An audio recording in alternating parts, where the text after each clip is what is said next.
Hello, my name is Gail Weaver. The fourth row is waiting, so let's start our cozy tatting evenings.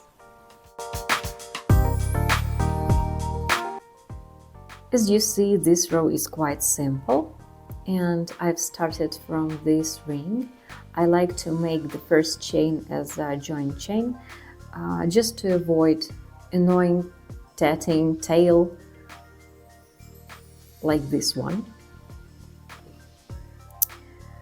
And there are 5 rings between joint chains, 1, 2, 3, 4, 5.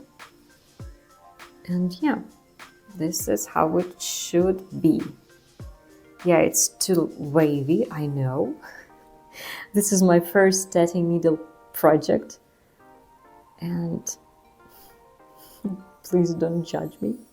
But yeah, but we will fix that at the end.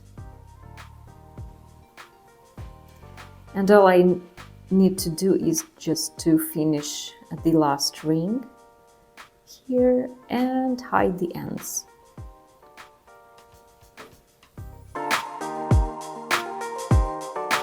And that's it for today. And again, if you'd like to support me, please scan this QR code or visit my Etsy shop. Thank you for watching. As usual, like, share and subscribe. See you next video. Bye!